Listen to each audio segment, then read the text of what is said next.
Mic check.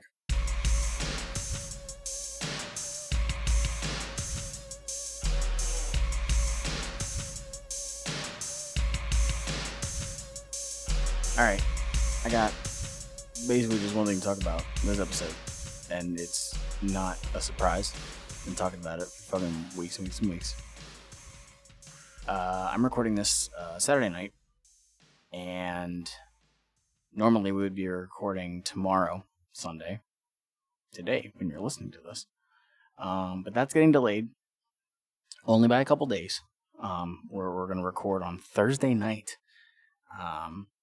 So if you're a part of the Patreon, if you're at one of the tiers where you can listen in, and we're going to figure that out still, just know it's going to be this coming Thursday. We'll post something on the Patreon page as well, just to let you know. But yeah, our first recording where you can do that, and we have to delay it slightly, but it's for a good reason. And we're going to leave it as a surprise, so you'll know whenever you check it out. But I'm recording this on Saturday night, and I did just get a couple new things in the mail the last few days, actually. On Thursday, I got my copy of the Long Live Evil sampler. I got that on eBay, and that was just given away for free at Astro and the Gatherings. So, for the people who got extras and then decided to sell them, well, good on you. Hope you made a couple bucks. I was one of the dumb shits who needed to get it, so it's all just old stuff. Stuff from Long Live Evil's prior albums, stuff from Axe, stuff off of Super Famous Fun Time Guys stuff. And yeah, it's cool. It's like 50 something minutes long. So it's like 11 tracks, but it's all one actual track. It's not split up.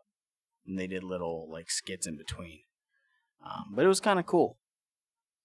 I just needed that for the collection. Normally I'm not huge on samplers, but it also is the only thing that has, as of now, it's the only thing that's got a physical release of the song Say Goodbye with Ritz on it, which is a fantastic song. I did get the new Gibby Stites album yesterday. Came in. Welcome to Illville, but I've not listened to it yet. And earlier today, I got the new Ritz album, SOS. I did not get to listen to that either. I've been basically just listening to one main thing for a while, so unfortunately it wouldn't have made sense for me to try and hurry up and rush a listen in today and give thoughts on it when it wouldn't have been my main focus.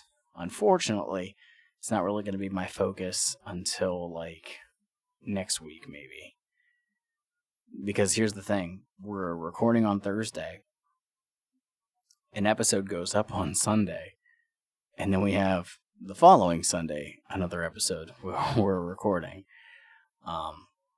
Again, this is kind of a sucky way to delay it, but we're hoping that the reason for it is going to be super, super cool. So I will have actual thoughts about Gibby and Ritz probably by then. I also did order the new Jelly Roll album. I haven't heard anything on it, but I heard it's a lot more of just singing, so that might come in by then, which means it's another thing I'll have to listen to. And it won't be out. It won't be out yet. I don't think it's going to be until. Early-ish October. So maybe the second episode in October. Will be the new Tech 9 album, Asinine. I just pre-ordered that. I did hear the pre-order track that you get with that, with Chris Calico. Not a bad song. Tech always makes me concerned because I like Tech 9. I really do. But everything after, I guess I want to say everything after Special Effects has just not really resonated with me. And even Special Effects I don't even think is amazing. Something Else was his last really, really good album. All the other stuff after, I've only gotten a couple listens and then never gone back. So I need to start just dedicating more time to this stuff. And guess what? I did that this last week. Yeah, it's been a little over a week. Actually, it's been about a week and a half for me. Because, not this past Tuesday, but the Tuesday prior, I received a package from Magic Ninja Entertainment. And that was the first of my pre-orders of Unlikely Prescription. Unfortunately, I didn't get to listen to it on Tuesday night because I had some issues that I had to work around. So I didn't get to start listening until Wednesday, which was a bummer, but hey, what are you going to do? I have not listened to anything else since then. I had originally started to do my listens for the next episode that we're doing until we found out we had to delay it, and I'm like, oh cool, this gives me more time for Unlikely Prescription. So the next couple days I'll be just listening to the next thing that we're doing. But holy fuck, this album is really goddamn good. I know that there's a lot of people who are not feeling this record. And from what I see, it's pretty much centered around a couple different types of people. It's either A, people who don't care for rock music. It's B, people who think that Twisted just shouldn't do rock.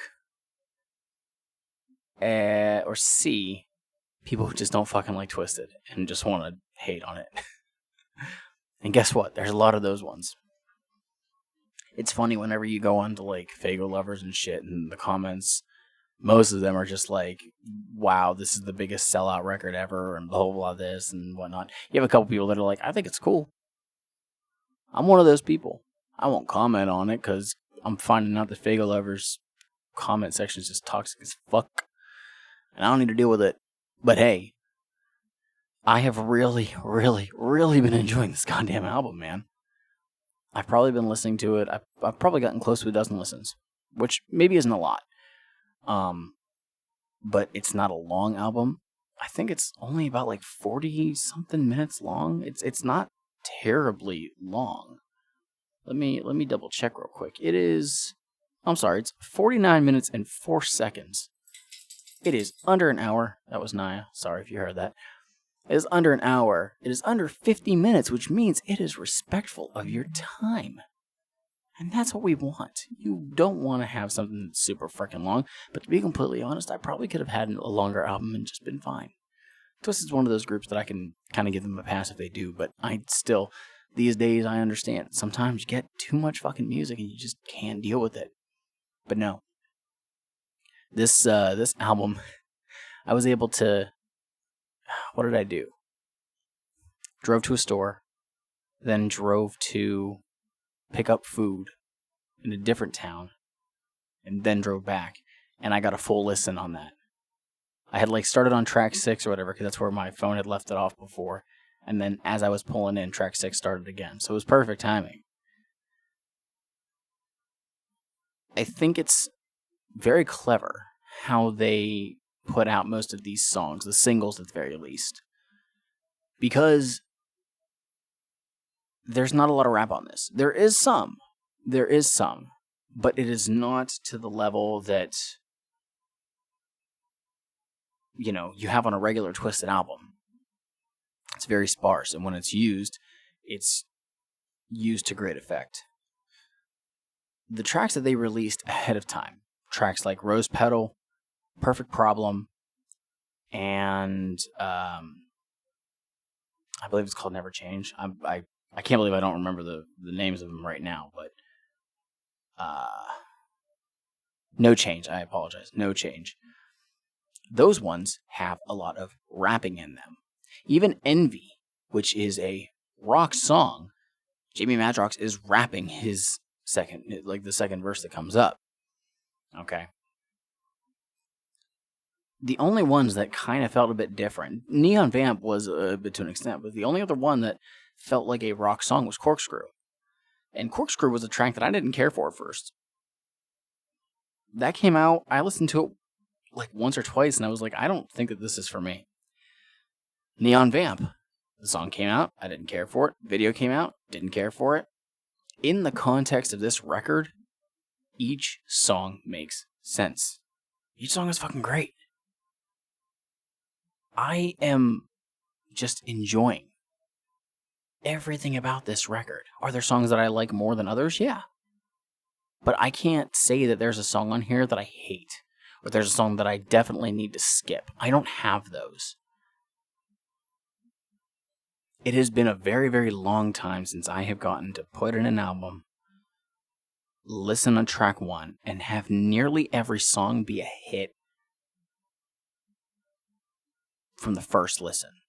And the ones that weren't, over time, really grew on me, and now I enjoy them. When track one is Corkscrew, track two, my first listen, I was already like, okay, I can already tell this is one of my favorite tracks. Because the chorus, this is the song Twist and Shatter. The chorus, no joke, it is 3 Days Grace as fuck. From Human Era on, after Adam Gontier left Adam Gontier left the band. It sounds like it should be a 3 Days Grace song, and I'm 100% for it. Not all of this is sticking with one style of rock. And I think it's a very smart idea. If you look back at whenever Twisted released Generation Nightmare, first off, there's only a handful of rock tracks on there. People have been complaining about the Twisted rock tracks forever. That's one of the reasons they say that Heartbroken Homicidal is so bad, when that album only has like 5 rock songs on a 15-track album. And technically, Generation Nightmare has even less. It's only got 4 or 5, and the album is, I think, 19 songs long? Something like that? 20? I don't fucking know. When Generation Nightmare came out, it was, following them having played on Warped Tour. And Warped Tour obviously allowed them to interact and work with some of these other bands, or at least see what they were doing and kind of gain a respect for it that they may not have had before. We already know that Jamie is the rocker, okay? But it was a different crowd than what they were used to. It's not them going to the typical, Juggalo shows. It's them seeing a new audience that, they may not be there for Twisted, but they're sticking around, and maybe they're becoming fans after that. So it makes sense that, they make a couple tracks on Generation Nightmare that definitely reflect that. Magic Spells, biggest fucking radio song they could have ever made. Hands down. Hands down. Probably not anything to be topped until Envy came out. And the only reason why I would say that is because it has Spencer from Ice Nine Kills. Generation Nightmare, I think, kind of faltered, though. They didn't go all in there. And maybe it was them testing the waters, but Generation Nightmare, in my opinion, is very well produced. But the overall album just is not, I guess, what I wanted in the long run. Originally, I was like, no, this is great. There's great songs. For me, it's not a great album. For me. I will say, though, the Generation Nightmare logo is still one of my favorite logos ever. I think it's cool as fuck. But yeah, I thought the rock tracks on that album were the best ones on it. And I wanted more of those. We were supposed to get this album in fall 2020. And it got delayed. It got delayed to winter. And then it got delayed until first quarter. Then it got delayed to spring. Then it got delayed to summer. And, it was still kind of summer. It's still summer for another, week? Something like that.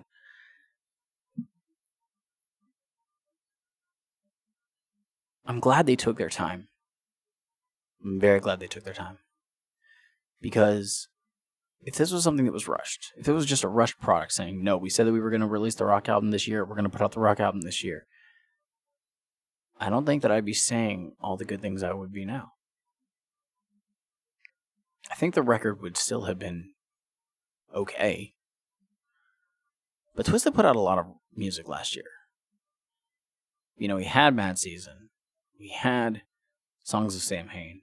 We had Revelation. There's a lot of music. We had the 420 record earlier this year. And now we get this. We're still going to get more music. We're going to get another Songs of Samhain style record in October. I don't know if it's going to come out right on Halloween or whatever, but we're going to. And they've already confirmed that the person who mastered this record, which was Zeus, is going to be producing their next record. So they are doing another rock album. And Zeus, who, if I remember correctly, is the person who primarily produces Rob Zombie's music, he will be basically in the driver's seat. Now, I've never listened to Rob Zombie's music with the exception of, obviously, Juggalo. Everybody knows that song, come on. But that dude has been making music forever. And he's got a big following. And it's obviously not just because they like, Rob Zombie's voice. I'm very, very interested to see what we get with somebody who has been producing this style of music for a very long time, what he can get out of Twisted. And I don't have any of the production credits on this one. I know that there some stuff was produced by Draven, which I think is cool. But this sounds awesome. I think the mixing on this is great. There's only like a couple hiccups, but it's nothing that is terribly bad. One of my favorite tracks on here called Dead Instead. I think it's like track 8 on here. Madrox's vocals are very, very low in the beginning, and he's kind of like whispering. And after his first line, it gets kind of drowned out a little bit, but it kind of works. And we do hear the vocals later on, so you do know what the words are. But, my God, I wish I could just give more, and for the people who aren't feeling this record, I wish that I could give you the experience that I'm getting. I love this record. I really, really do. Like I said, it's been a long time since I've gotten to put a CD on, listen through the first time, and just fucking connect with each goddamn track. This is definitely in my top 10 of Twisted's records. It's definitely in my top 5. I firmly believe that. I've said before, Abominations is my number 1. And Continuous Evolutions has been a very strong number 2. It's kind of been flip-flop between that and Heartbroken and Homicidal, I think. And this one is just... It's making a case for inching in one of those positions. And I know that, maybe that's not a big deal for some people. For me, it's like, you don't want to pick your favorite child, But goddamn, this record is just, it's for me, and the alternative sound that I like nowadays, it ticks every box.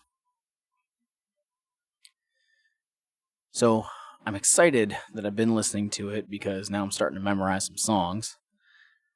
And best believe that I'll be listening to a lot of fucking Twisted in the next couple weeks because if you'll remember, on October 6th, I'm going to see Twisted in concert. 3 weeks short of 2 full years since I have last gone to a concert. I'm excited. I'm nervous. I will admit that I'm nervous. But I'm super excited for this show. They just announced that Blaze is coming on tour as well, so that's cool. I'll finally get to hear some stuff from Cadaver. He has been the only person confirmed from MNE to support this tour, and I was kind of hoping they would get Axe on there, but I get why they're not. They're obviously heavily focusing on Camp Zool right now, so it makes sense. There was also somebody else who got announced for that Twisted show, and I can't remember who it is. But I also couldn't find any information on them. So if anybody looks on there, I don't know if they're supporting the entire couple dates. It's literally only like 5 or 6 shows. I don't know if they're on all of them or if they're just on that Pittsburgh show. But if you look at what's on the Pittsburgh flyer, it shows like with Blaze and with somebody else. So if y'all know who that somebody else is, let me know. Send me like one of the songs or something so I know what to expect. And yeah, I can't wait. I really can't wait.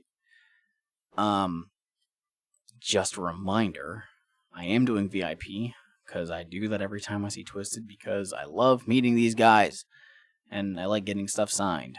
I did get 2 copies of Unlikely Prescription in, and I'm going to see if I can get both of them signed. If I get both signed, one of these signed copies will be given away probably within the next week or 2 after the concert. And if I can only get the one signed, well, I'm still going to give a copy away. The other one is still sealed, and if I can't get both signed, you'll get a sealed copy. But yeah, that's just how I'm doing it. But another thing that I'm going to point out is when I got my GB Sites order, I had also ordered, they put up the blind bags of the first issue of the new Haunted Highlands comic, which was the Astronomicon exclusive cover. I got one of those. I got the Virgin cover, so no doesn't have like all the credits or the name Haunted Highlands or anything. So didn't get the cool chromium color cover. That would have been really cool, but I didn't. But I also didn't get the original one, so I did get one of the cool variants, so I'm fine with that. What was cool with that is it also included a single. It included the Rose Petal Perfect Problem single, which you could originally only get by purchasing the Knuckleheads box, the little minifigures ones. So you got the minifigures, and then you got a fucking jersey, and then all this shit. And I remember seeing that, and it pissed me off. And I had somebody hook me up on that, which was really cool. So I already have a copy. But the cool thing with this single is it also has remixes of both Rose Petal and Perfect Problem. And they're both really cool. I genuinely think they're cool remixes. So I decided that I'm going to throw that in as well whenever I do this giveaway. So you're going to get Unlikely Prescription and the Rose Petal Perfect Problem single. That won't be signed. That'll still be sealed. If you want to keep it sealed, fine. Go ahead and do whatever you want. But either way, at least one of these things is going to be sealed. But yeah, I figured I'm going to toss that in there too. I think it'd be kind of nifty. And you know what? I think that's it. I don't have a whole lot else to discuss. If you can, please send me some good vibes. Because I'm still trying to fucking move. And the powers that be, a.k.a. the person who is my landlord, is dragging ass. I'm trying to move, man. I'm trying to get my own place. It's just not happening as soon as I'd like it to. And I'm getting nothing. So send some good vibes my way. Send that positive energy. That's what I need right now. All right? Again, thank you as always for listening to Mic Checks, to Juggalo Judgment. I'm going to start posting the link tree that we have that has the access to all the stuff that you can find us on, the Facebook, the Instagram, the Twitter. And for those who don't know, if you haven't noticed, I mean, we did have that announcement just last week or whatever, or 2 weeks ago, something like that. We do have a Discord now. We have a Discord channel that we have just a handful of people right now, and that's fine. It hasn't been very active just yet, but we need more people for it to be active. So if you would like to join that, please go ahead, check out the link tree. You know, it's in the description and everything. You can go ahead and join that, and you can chat with us.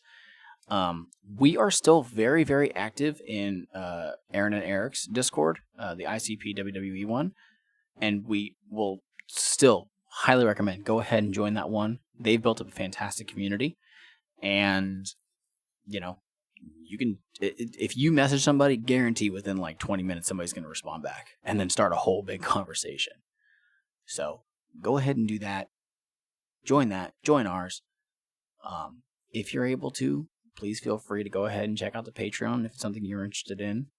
We'd be very appreciative if you decided that you wanted to subscribe. you get some cool little bonuses, and we're going to think of some more stuff that we can offer in the future. And, we'll get all that figured out. Get it all squared away, all peachy keen. So, I'm going to leave now because I want to drink my Faygo that I forgot to take out of the fridge and is still sitting in the fridge. And I'm very thirsty. That's it. Stay safe. Much love to y'all. Peace out.